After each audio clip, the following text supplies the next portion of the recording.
नमस्कार विद्यार्थी मित्रांनो, स्पंदन अकॅडमी या शैक्षणिक चॅनलमध्ये आपल्या सगळ्यांचं मनःपूर्वक स्वागत. विद्यार्थी मित्रांनो, आज आपण इयत्ता 10वीच्या मराठीच्या पाठ्यपुस्तकातील आजी कुटुंबाचं आगळ या पाठाखालचा जो भाषाभ्यास आहे ना, तो समजावून घेणार आहोत. आपल्याला इथे स्क्रीनवरती दिसतंय, पहिला प्रश्न त्यांनी आपल्याला दिलेला आहे, पाठात आलेल्या खेळांचे वर्गीकरण करा. पहिले त्यांनी विचारलंय की बैठे खेळ कोणकोणते आहेत. मग इथे खाली आपण त्याची उत्तरं लिहिली आहेत बघा.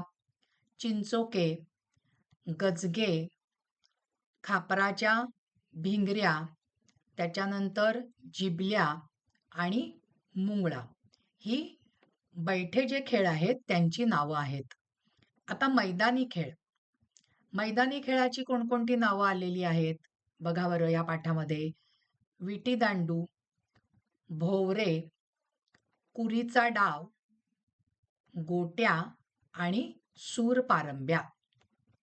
आता पुढचा काय प्रश्न आहे आपण बघूया विद्यार्थी मित्रांनो. दुसरा प्रश्न त्याने दिलाय की खालील मुद्द्यांच्या आधारे आजीचे शब्दचित्र रेखाटा. आपल्याला त्यांनी या ठिकाणी आजीचं पहिले त्यांनी दिसणं दिलेलं आहे. मग त्या मुद्द्यामध्ये आपण काय लिहायचंय बघा. आजीचा वर्ण गोरा होता. उन्हा पावसामुळे तिची त्वचा काळपटली होती. तिची उंची 5.5 फूट होती. आजी म्हातारी असली तरी कमरेत न वागता अजूनही ताठ कण्याने चालत होती. वय झालेले असूनही तिचे सगळे दात शाबूत होते. पण वय परत्वे डोक्यावरचे सगळे केस पिकले होते. अगदी मुद्देसूद आणि थोडक्यात उत्तरं लिहायची आहेत मंडळी बरं का. विद्यार्थी मित्रांनो, हे लक्षात ठेवायचं आहे. आता पुढचा मुद्दा त्यांनी दिलाय आजीचे राहणीमान. त्याच्यामध्ये आपल्याला काय लिहायचंय बघा. त्या काळात इरकली लुगडे उच्च राहणीमानाचे लक्षण होते. हिरव्या व लाल रंगांची नऊवारी इरकली लुगडी व अंगात चोळी हा आजीचा पेहराव असे. कपाळावरचं गोंदण दिसू नये म्हणून त्यावरती बुक्का लावी. ती नेहमी नाली ठोकलेल्या जुन्या वळणाच्या वहाणा वापरत असे. आता तिसऱ्या मुद्द्यामध्ये त्यांनी काय दिलेलं आहे. आजीची शिस्त. कशी होती आजीची शिस्त बघा बरं. आजीची शिस्त कडक होती. सगळ्यांना सगळी कामे करता आली पाहिजेत असा तिचा कटाक्ष होता. तिने कामांची वाटणी केली होती. ती कामे आजी सर्व सुनांना आलटून पालटून करायला लावी. दुपारच्या कामांचेही तिने नियोजन केलेले असे. सुनांनी मुलांच्या बाबतीत अपपर भाव करू नये म्हणून मुलांना खाऊ पिऊ घालताना आजीचा सक्त पहारा असे. गल्लीतल्या बायका दुपारी गप्पा गोष्टींना येत असत. त्यावेळी ती बायकांनी सांगितलेल्या गोष्टींची शहानिशा करीत असे. आता तिसरा प्रश्न त्यांनी दिलाय. विरुद्धार्थी शब्दांच्या योग्य जोड्या जुळवा. पहिला शब्द त्यांनी दिलाय आळस. आळस याच्या विरुद्ध काय येणार आहे बघा. अनास्था येणार आहे, दुरावा येणार आहे, उत्साह येणार आहे का अनादर येणार आहे बघा. दुसरा शब्द आहे आदर, त्याचं येईल अनादर. आस्थाचं येणार अनास्था. आपुलकीचं येणार दुरावा. म्हणजेच आळस याचं काय येणार आहे उत्साह. आदर याचं काय सांगितलं विरुद्धार्थी शब्द अनादर. आस्था त्याच्या विरुद्धार्थी काय अनास्था. आस्था म्हणजे प्रेम, अनास्था म्हणजे प्रेम नसलेलं. आस्था त्याच्या विरुद्ध अनास्था. आता आपुलकी म्हणजे सुद्धा प्रेम आणि दुरावा म्हणजे दूर असणं, प्रेम नसणं. अशा अनुषंगानेच ते दोन्ही शब्द आलेले आहेत. आता पुढचा प्रश्न बघूया. पुढच्या प्रश्नात त्यांनी दिलंय खालील वाक्यातील वाक्प्रचार शोधून अधोरेखित करा. आधी आपण ते वाक्य वाचूया. सहलीच्या वेळी शिस्तभंग होऊ नये याकडे शिक्षकांचा कटाक्ष असतो. मग आता ह्या वाक्यामध्ये कटाक्ष असतो हा वाक्प्रचार आलेला आहे. कटाक्ष असणे म्हणजे लक्ष असणे. दुसरं वाक्य बघूया. दोन व्यक्तीतील संवादाचा तिसऱ्या व्यक्तीने कानोसा घेणे अयोग्यच. मग ह्याच्यामध्ये कोणता आलाय वाक्प्रचार? कानोसा घेणे. कानोसा घेणे म्हणजे अंदाज घेणे. तिसरं वाक्य बघा बरं. कारण नसताना हुकूमत गाजवणाऱ्या व्यक्ती इतरांच्या नजरेतून उतरतात. आता ह्या वाक्यामध्ये विद्यार्थी मित्रांनो दोन वाक्प्रचार आलेत. हुकूमत गाजवणे म्हणजे अधिकार गाजवणे आणि नजरेतून उतरणे म्हणजे एखाद्याबद्दल जर का चांगली भावना असेल, तर ती चांगली भावना राहत नाही. नजरेतनं उतरणे म्हणजेच काय? त्याच्याबद्दल असलेली जे चांगलं मत आहे, ते चांगलं मत नाहीसं होणं किंवा नष्ट होणं, नजरेतनं उतरणं. आता 5वा प्रश्न बघूया काय आहे? कंसातील विशेषणांचा योग्य ठिकाणी वापर करून वाक्ये पुन्हा लिहा. काय काय शब्द दिलेत बघा. पहिला शब्द आहे खूप, दुसरा शब्द आहे त्याचा, तिसरा शब्द आहे आंबट, चौथा शब्द आहे अधिक, त्याच्यानंतर 5वा शब्द आहे द्विगुणित आणि शेवटचा 6वा शब्द आहे आमची. आता वाक्य बघूया. समुद्रकिनारी आमची सहल गेली होती. म्हणजे उत्तर काय आलेलं आहे? आमची. खूप दिवसांनंतर मैत्रिणीला पाहून राजश्रीचा आनंद द्विगुणित झाला. द्विगुणित म्हणजे काय? दुप्पट झाला. विजय अजयपेक्षा अधिक चपळ आहे. चौथं वाक्य बघा.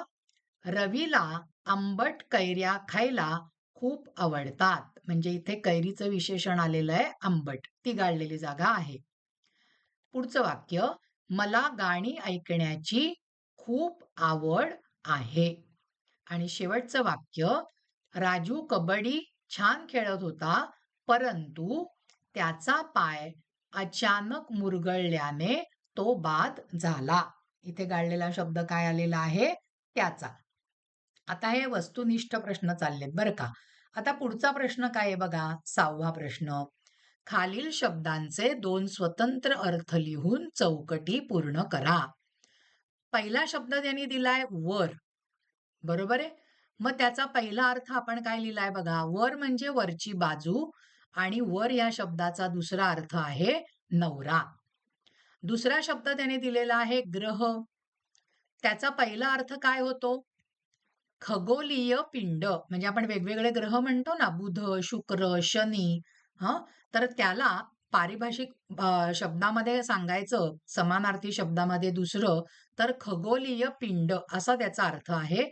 आणि ग्रह या शब्दाचा दुसरा अर्थ आहे समज. मी त्या मुलाबद्दल हा ग्रह करून घेतला, म्हणजे हा समज करून घेतला. आता तिसरा शब्द त्यांनी दिलाय काठ. त्याचा एक अर्थ आहे किनारा, नदीचा किनारा, समुद्राचा किनारा, त्याला म्हणतात काठ. किंवा काठ या शब्दाचा दुसरा अर्थ आहे लुगड्याची किनार. म्हणजे एखादी जी साडी आहे, लुगडं आहे, बरोबर आहे, त्याचा त्याची जी किनार आहे, त्याची जी शेवटची बाजू आहे, त्याला आपण काय म्हणतो? काठ. किंवा अगदी सोप्या भाषेत तुमच्या आत्ता सांगायचं तर साडीचा जो पदर असतो ना, त्याच्या टोकाला काठ असं म्हटलं जातं. आता पुढचा आहे शब्द, तो म्हणजे अभंग. त्याचा एक अर्थ काय आहे? अभंग म्हणजे न भंगणारं, कधीही भंग न पावणारं. आणि अभंग म्हणजे काय? एक छंद. आपल्याला मराठीमध्ये, संस्कृतमध्ये वेगवेगळे छंद आहेत. त्याच्यातल्या एका छंदाचं नाव काय आहे? अभंग. आपण आपण या ठिकाणी आर्या छंद आहे किंवा अनुष्टुप छंद आहे, असे वेगवेगळे छंद आपल्याला माहिती आहेत. त्याच्यातल्या एका छंदाचं नाव आहे अभंग. आता सगळ्यात महत्वाचा प्रश्न सुरू होतो विद्यार्थी मित्रांनो, तो म्हणजे स्वमत. पहिला प्रश्न त्यांनी काय दिलाय बघा. आमची ढाळज म्हणजे गावाचं वर्तमानपत्र होतं. या वाक्याचा तुम्हाला कळलेला अर्थ लिहा. आता हा पाठ आपण आधी समजावून घेतलाय विद्यार्थी मित्रांनो. तर ह्याचा अभ्यास करताना आपण आधी जो भाग समजावून घेतलेला आहे, ह्याचं जे स्पष्टीकरण पाठाचं, ते दोन्ही व्हिडिओ तुम्ही आधी ऐका, पहा. म्हणजे तुम्हाला ही जी उत्तरं आहेत, ती समजून घेणं अधिक सोपं जाणार आहे. उत्तर लिहिताना काय लिहायचंय बघा, की आगळ या कादंबरीच्या नायकाची आजी ही त्याच्या घराची खरी मालकीण होती. घरात तिचा वचक होता. घराबाहेरही तिच्या शब्दाला मान होता. दुपारपर्यंतच्या सर्व कामांचे नियोजन करून आजी ढाळजेत यायची. गल्लीतल्या बायकाही जमा व्हायच्या. निवड टिपण करता करता गप्पा टप्पा व्हायच्या. अनेक बातम्या गुपिते उघड व्हायची. सगळ्या जणी बातम्यांवर चर्चा करीत. त्यातून बातम्यांची शहानिशा व्हायची. शहानिशा म्हणजे ही बातमी खरी आहे की नाही हे तपासलं जायचं. वर्तमानपत्राचे वार्ताहर गावातून बातम्या आणतात. संपादक या बातम्यांची शहानिशा करतात. मगच त्या बातम्या वर्तमानपत्रात छापल्या जातात. आजीच्या घराची ढाळच वर्तमानपत्रासारखीच होती. म्हणजे खरं खरं काय बातमी आहे ती बघूनच मग इतरांना सांगितली जायची. आणि म्हणून उत्तराचं शेवटचं वाक्य आपल्याला इथे नमूद करायचंय. तिथे आलेल्या बातम्यांची शहानिशा झाल्यावरच बायका त्या बातम्या गावभर सांगायला मोकळ्या होत. आता दुसरा प्रश्न काय दिलाय बघा. तुलना करा, साम्य लिहा. पहिलं त्यांनी दिलंय आगळ, वाड्याचे कवच, आणि दुसरं दिलंय आजी कुटुंबाचे संरक्षक कवच. म्हणजे दोन्ही मधलं जे साम्य आहे ते साम्य, त्याची तुलना आपल्याला लिहायची आहे. मग पहिल्यांदा आगळ बद्दल बघूया. आगळ म्हणजे उंची रुंदीला 9 इंच आणि लांबीला 6 फूट असा भक्कम सागवानी वासा. एक मोठं लाकूड विद्यार्थी मित्रांनो. एकदा आगळ लावली की चोरी होणं, दरोडा पडणं शक्यच नसे. त्यामुळेच ही आगळ म्हणजे वाड्याला संरक्षणाचे एक भरभक्कम कवच लाभलं होतं. आणि ही आगळची उपमा आजीला का दिलेली आहे ते आता पुढच्या मुद्द्यात आपल्याला बघायचंय. आजीची भूमिकाही अगदीच अशीच होती. आजीमुळे कुटुंबात सुव्यवस्था नांदत होती. सुना आपापसात हेवेदावे करू शकत नव्हत्या. आपली कामे दुसरीवर ढकलू शकत नव्हत्या. सर्व कामे प्रत्येकीला करावी लागत. या वातावरणामुळे कोणावर अन्याय होत नव्हता. कोणालाही तक्रार करायला वावच राहत नसे. आजीमुळे प्रत्येकीला किंवा प्रत्येकाला भरभक्कम संरक्षण मिळाले होते. हे संरक्षण आगळे इतकेच भक्कम होते. म्हणजे आजी ही त्या घराचा आधारस्तंभ होती. जसं हे आगळ म्हणजे आपल्या घराची सुरक्षिततेचं जसं ते कवच होतं, तसं घरातल्या कुटुंबाचं, कुटुंबातल्या माणसांचं त्या व्यवस्थेचं भरभक्कम कवच म्हणजे ती आजी होती. पुढे बघा, पुढचा प्रश्न त्यांनी काय दिलाय? पाठात चित्रित झालेल्या एकत्र कुटुंब पद्धतीबाबतचे तुमचे विचार स्पष्ट करा. या पाठात ग्रामीण भागातील मागील पिढीचे चित्रण आले आहे. त्या काळातील हे एक एकत्र कुटुंब होते. आजी ही कुटुंब प्रमुख होती. कुटुंबाच्या सर्व बाबींवर, सर्व व्यक्तींवर आजीचीच सत्ता चालत असे.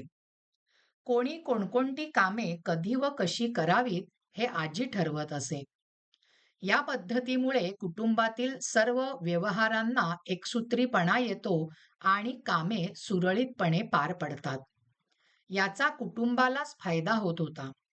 पण त्याचबरोबर या पद्धतीमध्ये कोणालाही मोकळीक नव्हती. घरातील नातवंडे आजीच्या धाकात व मायेच्या सावलीत मोठी होत होती. आजीच्या छत्रछायेत संपूर्ण कुटुंब गुण्यागोविंदाने नांदत होते. म्हणजे एकत्र कुटुंब पद्धतीचे जे फायदे आहेत आणि एखादा जर का तोटा असेल तर तो तोटा सहन करून सुद्धा एकत्र कुटुंब पद्धतीच्या अनुषंगाने हे विचार या पाठामध्ये आलेले आहेत. पुढचा प्रश्न आहे तो म्हणजे पाठाच्या शीर्षकाची समर्पकता थोडक्यात स्पष्ट करा. म्हणजे हे शीर्षक का दिलंय पाठाला ते आपल्याला पटवून द्यायचंय. बघा बरं उत्तर. पूर्वी ग्रामीण भागात दरवाजाला एक भलीभक्कम आगळ बसवलेली असे. या आगळीमुळे घर पूर्णपणे सुरक्षित होत असे. म्हणून या आगळीला एक महत्वाचे स्थान लाभले होते. पाठाच्या शीर्षकावरून असे दिसते की त्या कुटुंबातील आजी ही त्या कुटुंबाची एक प्रकारे आगळच होती. तिच्या दराऱ्यामुळे कुटुंबाचे सर्व व्यवहार सुरळीत चालत असत. कुटुंबाला आपोआपच पूर्ण संरक्षण लाभायचे. कुटुंबातील कोणीही गैरवर्तन करू शकत नसे. त्यामुळे कुटुंबाचे व्यवहार कोलमडून पडत नसत. कुटुंबाला संपूर्ण संरक्षण मिळे. म्हणून आजी कुटुंबाचं आगळ हे शीर्षक अत्यंत समर्पक आहे. समर्पक म्हणजे योग्य आहे. तर विद्यार्थी मित्रांनो, आज आपण आजी कुटुंबाचं आगळ हा जो पाठ आहे त्याच्या खालचा भाषाभ्यास समजावून घेतला. आता तुम्हाला स्क्रीनवरती दिसतंय बघा, की आपल्या या स्पंदन अकॅडमी तर्फे ऑनलाईन क्लासेस सुद्धा घेतले जातात. मग तुम्ही CBSEचे विद्यार्थी जर का कोणी असतील तुमच्या ओळखीचे किंवा ICSEचे, त्यांच्यासाठी सुद्धा आपल्याकडे ऑनलाईन क्लास आहेत. आणि आपल्या स्टेट बोर्डसाठी तर आहेतच आहेत. तर ज्यांना कोणाला असा ऑनलाईन क्लास लावण्याची इच्छा असेल, त्यांनी इथे माझा जो मेल आहे, तो दिलेला आहे मेल आयडी ashwini256@gmail.com ह्याच्यावरती मला संपर्क करू शकता. आणि अजून एक सांगायचं म्हणजे तुम्हाला बोर्डाच्या पद्धतीने काढलेल्या ज्या कृतीपत्रिका आहेत, मग मराठीच्या असू देत किंवा संस्कृतच्या असू देत, त्या तुम्हाला हव्या असतील आणि त्यांची आदर्श उत्तरपत्रिका सुद्धा जर का हवी असेल, असा सेट जर का तुम्हाला हवा असेल विद्यार्थी मित्रांनो, तरी सुद्धा या मेलवरती तुम्ही मला संपर्क करू शकता. म्हणजे तुम्हाला जास्तीत जास्त पेपर सोडवण्याचा फायदा आपल्या परीक्षेमध्ये मिळू शकतो. आणि हे सगळे जे पेपर सेट आहेत, ह्या कृतीपत्रिका आहेत, ह्या बोर्डाच्या पद्धतीवर आधारित असलेल्या कृतीपत्रिका आहेत. कारण मी अनेक वर्ष शाळेमध्ये शिक्षिका म्हणून काम केलेलं आहे आधी. आणि त्यावेळेला मला मराठी आणि संस्कृतचे बोर्डाचे पेपर तपासायला यायचे. त्यामुळे बोर्डामध्ये कोणत्या पद्धतीने पेपर काढला जातो, त्याचे नियम काय आहेत, कोणत्या पद्धतीने तो पेपर तपासला जातो, हे सगळं तुम्ही जर का ते पेपर सेट घेतलेत आणि जर का त्याच्या उत्तरपत्रिका सुद्धा घेतल्यात, तर तुम्हाला ते समजू शकतं विद्यार्थी मित्रांनो. आज आपण आजी कुटुंबाचं आगळ या पाठाखालचा भाषाभ्यास समजावून घेतला. विद्यार्थी मित्रांनो, तुम्हाला जर का हा भाग आवडला असेल, तर ह्या भागाला लाईक करा, ह्या भागाला शेअर करा आणि अजूनपर्यंत तुम्ही स्पंदन अकॅडमी ह्या शैक्षणिक चॅनलला सबस्क्राईब केलं नसेल, तर लगेचच सबस्क्राईब करा आणि बेल आयकॉनचं बटन दाबायला सुद्धा विसरू नका. धन्यवाद विद्यार्थी मित्रांनो.